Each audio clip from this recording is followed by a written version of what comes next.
Well, hello and welcome along to Blue Yonder Moto. I'm Alan, and today's video has been a while in the making. It's a catch-up video on this, the Honda Hornet CB1000 SP.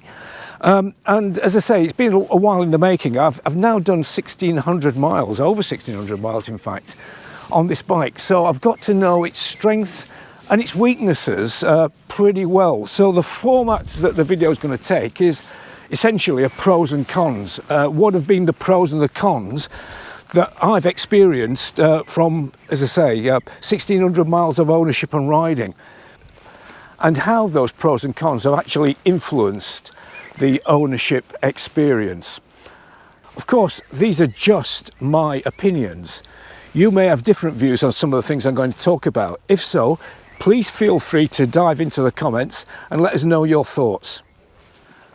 Okay, so let's start with the pros, shall we? And for me, the first major pro is the looks of the bike. For me, I think the bike looks absolutely superb. Sure, it's got a little bit of Ducati Street Fighter-esque look to it around the front, and I wasn't quite sure about that at first. And also the grey paint, I wasn't really 100% convinced on that. And to be honest, I would still prefer it in gloss black. But I think it looks really good. I think the way that they've used, subtly used, I think, the gold on the wheels and the forks, I think it just sets the bike up and sets it off really nicely. I think the bike as a design and a styling exercise has that typical Honda look, doesn't it? I think it does anyway, in so much as it's quite stylish, but it's also a little bit conservative. And that probably appeals to older riders such as myself. It's got that really nice signature Hornet tailpiece, which is designed to mimic the insect that it's named after. And I think it works quite well. And now the exhaust has been changed from the standard exhaust to this, the official Honda accessory, SC Project exhaust. I think it just lightens up the whole look of the bike. It's made it look an awful lot better. Personally, I can live with the number plate hanger. I don't see the need to fit a tail tidy personally. I think it looks reasonable. I think it's okay. And that leads us on to what for me is the next real, quite significant pro, I think, and that is the way that the bike is so easy to live with. It's very manageable. It's got great usability. And particularly if you're shorter limbed, like myself, the fact it's got a nice low seat height, 809 seat height, the weight is manageable as well. The weight is, what, 212 kilos, I think, quoted as the curb weight, the wet weight. And the bike doesn't feel top heavy in any way, shape or form. It carries its weight quite low down. So talking about that real world usability, we've gone through the dimensions of the bike, haven't we? We've said it's 809 millimeter seat height, weight 212 kilos. And one of the things that I noticed on my initial review, my 500 miles review of the bike, was I think I said that the bike didn't feel versatile enough. The seat comfort wasn't good enough to make the bike versatile enough. It wasn't a sports tourer. And I'm kind of taking that back, because the more I've used this bike, the better the bike has become in terms of its comfort. Now, whether or not that is me adapting to the bike, it probably is. And also the seats breaking in, as well as my backside breaking in. Whatever it is, the actual comfort of the bike has gone up in use. With use, it has improved. The comfort has improved. And, you know, that's demonstrated by the fact I did a 207 miles day ride to Scarborough and back a few weeks ago. Now, the caveat is I did a number of stops. I stopped for something to eat, I stopped to take some photographs, etc. But overall, it was pretty much constant riding. Those few stops aside, it was very much constant riding. And the bike was fantastic. The riding position was absolutely spot on.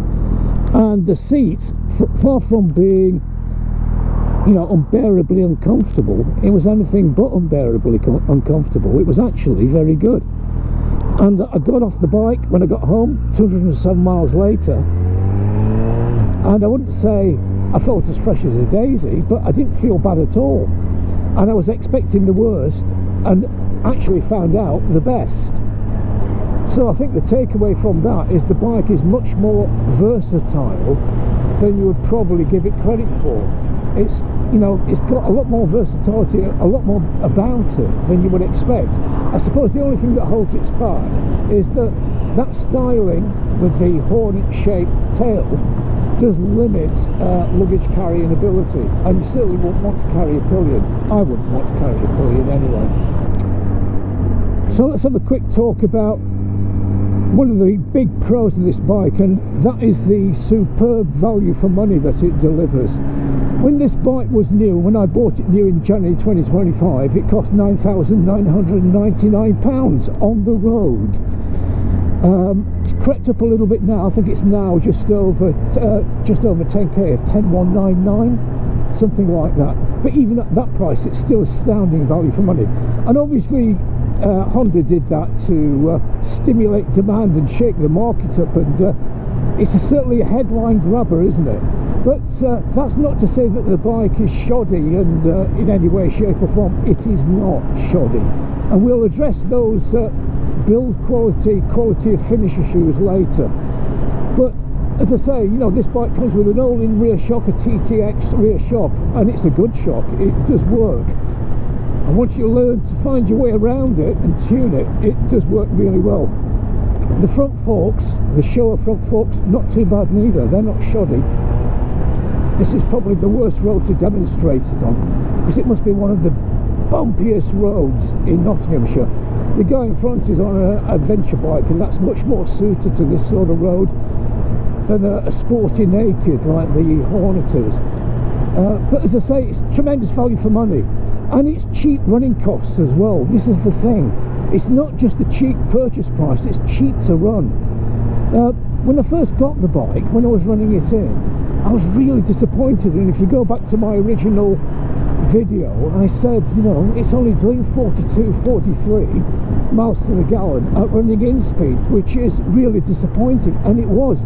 But what I've found is that as the bike has bedded in, as that engine has loosened up, the miles per gallon has improved tremendously, and it's now around about 47 miles to the gallon, that sort of figure, which is a 10% improvement on what it was. And at 47 miles to the gallon for a really super sporty naked 155 plus brake horsepower, but for the type of bike it is, 47 mpg is pretty good.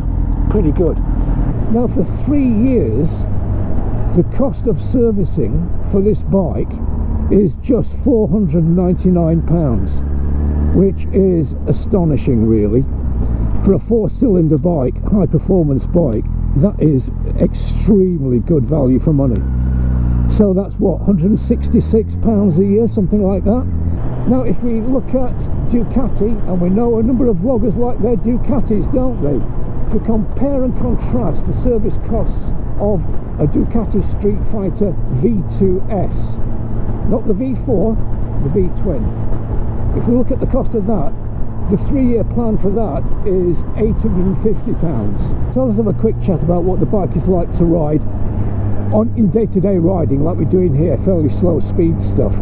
Because all bikes are great, aren't they, when you're on full chat, but some bikes can be really annoying and irritating at low to medium speeds. Well, this bike isn't. The Honda have really got it sorted. They've got the fueling sorted. I'll just show you a clip of me going round a low speed roundabout.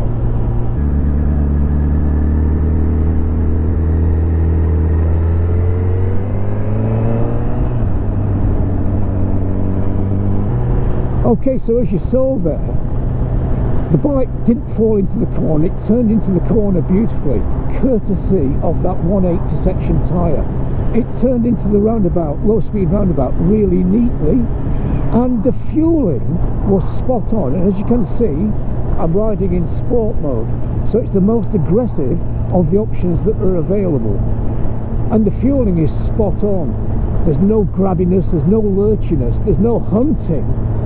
The mapping is just perfect. So what we're saying is that the bike can be docile when you want it to be. It can be very well mannered in traffic and in urban situations like we are here. It's a 50-mile-an-hour speed limit, we're doing 49, we're following the traffic. There's no nasty hunting and surging. The fueling is just right, and we're in 5th gear. So again, that demonstrates the flexibility, and that is one of the characteristics of this engine. It's a 155 horsepower engine. With the SC Project exhaust, it's supposed to add, I think, about another 2 horsepower. So say we're at 157.5 at the crank. And you know, it's a very sporty engine. It's taken from the Fireblade, but it reminds me very much of the engine that was in my 954 Fireblade, my 2003 blade, and that was a bit of a monster of a bike. But that bike had loads of drive. It had the most amazing wave of power in the mid-range. It really was a fantastically quick road bike. And this is just the same. It has that same feeling. It's got that rawness of the 954 as well. When you really open it up at 6,500 revs onwards, it really does take on a completely different Jekyll and Hyde type character. Because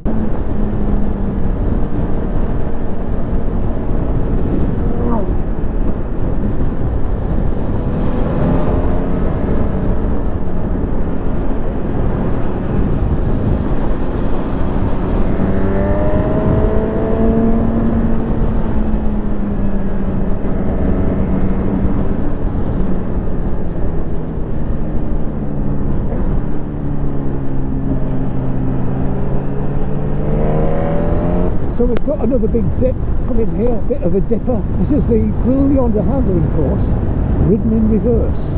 This is the next big dipper coming up over this little bridge, and then there's a tight turn afterwards.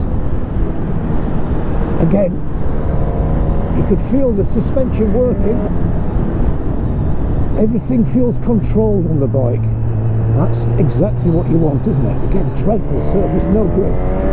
So as you can see, unless you're riding at utterly ridiculous speeds, the handling is superb. It's very controlled, works well, gives you loads of confidence, and that's what we're looking for, isn't it?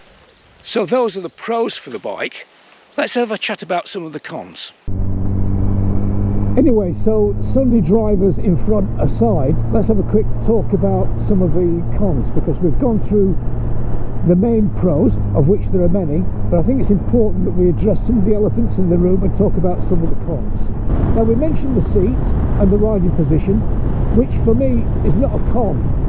In fact, it's a pro, but for some people it is a con, and I can understand why, sort of thing. If you've watched the Lamb Chops ride videos, Chopsy has got an SP like mine, and he's struggling with it. He struggles with the riding position, and he struggles with the seat. Now, you've heard what I said, which is, I think you've got to give the seat time. I think you've got to bed yourself and the seat in to actually get the best of it. And I think the standard seat is better than the accessory seat. And I do believe Chopsy has actually gone back to the standard seat. But as I say, he struggles with the riding position and the seat comfort. And I think a lot of that is due to his size. He's a big bloke, isn't he? Not only is he tall, he's also quite hefty, shall we say, let's be polite. He's 21 stone, so it's a big old unit, as they say. Whereas I think the bike is probably better suited to people of my build and my size. I think it suits short-limbed people. And if you're a shorter person, I'm 5'8", my legs are fairly short, I think you'll find the riding position fine. I don't think you'll have any problems with not being able to move around on the seat as well, that you haven't got enough room. I've got plenty of room. So that is a con for some people, but it isn't a con for me. But I thought it's worth actually putting it out there. Okay, so let's talk about one of the shortcomings, one of the cons on the bike. And it's something that's coming for quite a bit of criticism on YouTube with other vloggers, and that's the quick shifter. I can kind of see why they have. Personally, I think the quick shifter, it definitely isn't the best out there. It's nowhere near as good as the Triumph one that I had fitted to the Triumph Trident. That was absolutely silky smooth. This, you've got to ride it in a particular way to get the best out of it. And going back to Triumph, interestingly, they don't call it a quick shifter, they call it shift assist. And that's really what this quick shifter is. It's a shift assist. And if you ride it with that in mind, it's actually pretty good. So we're now in third and we're doing 4,000. So I'll just accelerate and shift up. 1, 2, 3. Not too bad. You know, it's not silky smooth, but it's acceptable. The problem is on the downshifts. On the downshifts, what I've found is that you just need a little whiff of clutch like I did there. And to me, that's instinctive anyway. That's how I tend to ride. So for me, it's not so much of an issue. You see, they are really nice, smooth down changes. Well, hey, it's a bit of a pebble mid-corner. So the quick shifter then, it's not a racing quick shifter, it is a shift assist. And I think a lot of people's expectations would be that it was like the quick shifter on the Fireblade, you know, tuned for racing, and it's not. It's a shift assist. Let's talk about another potential con that's been mentioned quite a bit on YouTube and other social media, and that's the finish of the bike. Is the bike's standard of finish and quality of finish, is it up to normal Honda standards? Is it below what you would be entitled to expect, I suppose? Well, my view is that the finish probably isn't normal Honda standards, and I suppose the excuse that could be trotted out is that it's built down to a price. Now, I'm sure Honda would say that they make no compromises on quality and standard of finish because of price, and irrespective of price, Honda would produce a quality product. And it is I'll go back slightly and backtrack slightly and say it is a good quality product. It's not the same standard of finish, for example, that we saw on the CB1000R, the bike, if you like, that was this bike's predecessor. That was considerably more expensive than this. I think about, in the UK, about £13,000. So quite an expensive animal compared to this at 9,999. One of the main things, one of the main criticisms is the paintwork, is this matte paintwork.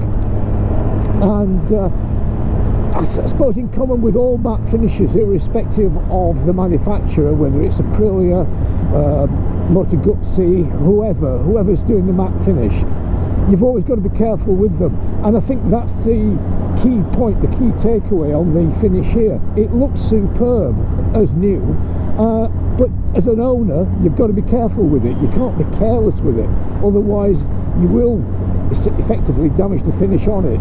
Now, when I got this bike, one of the first things I did was take it to my local ceramic coaters, and they ceramic coated the bike for me, and I have to say, so far it's been a good investment. It makes cleaning a lot easier, for one thing. Essentially it's just a damp cloth wipe over and then a blow off with the air dryer, and that is all you need to do, and it keeps the finish really up to par. Now, the other thing that's been noted in terms of cost cutting is the welded subframe, the rear welded subframe, as opposed to a bolt-on subframe. And the way the narrative goes is that, you know, a welded subframe means you're likely to essentially write the bike off more easily or quickly in the event of a fall. Now, there's an obvious answer to that, isn't there? You know, it's not a negative if you don't fall off the bike. If you don't crash the bike, it's not an issue. So, you know, be careful and make sure you don't have an off. That's the first thing. Now, irrespective of whether a bike has got a welded subframe or a bolted on subframe, these days, any off, even a most minor off, can result in a bike being written off. And the other thing that's sort of gets a lot of repeat is, oh, the poor quality of the welds on the frame. Well, you know, I'm not a welding expert, and they're probably not the neatest welds, but it's not something that bothers me in the slightest. So to sum up then, this standard of finish thing, yeah, as I say, there are compromises that have been made, but for me, they are compromises that they don't really worry me at all. It's not something that, to me, detracts from the bike, and it doesn't detract from the appeal of the bike in the slightest. Well, it's a bike I'm massively pleased with. I really do enjoy riding the bike. So, you know, we've spoken about the pros. It's incredibly good value for money, and it's not a compromise, that value for money. It performs really well. I think some of the niggles that have been highlighted on the internet, I think, are overplayed. I think you've always got to bear in mind that the bike is built to a price, and there are going to be some compromises there, but believe me, the compromises are compromises that are worth making, because the positives about this bike far outweigh any of the negatives. And then you've just got to look at the thing, haven't you? I mean, just look at it. It is, for me, a thing of real beauty. As I say, it's one of those bikes that you just love to look at. You park it up, you walk away, and you have another look at it, because it just looks so good. So, as I say, all those positives for me mean that this bike, if this is not named as Bike of the Year 2025, well, I don't know what would be, because it just ticks every box for me. Well, okay then, hopefully you've enjoyed the video. If you have, please remember, give it a like, it's really important. Anything that I've said that you either agree with or, importantly, disagree with, because I don't have a monopoly on wisdom when it comes to these bikes, let me know in the comments below, what are your thoughts about it? So until the next time, I've been Alan. Remember, keep it shiny side up. I'll speak to you again soon. Bye for now.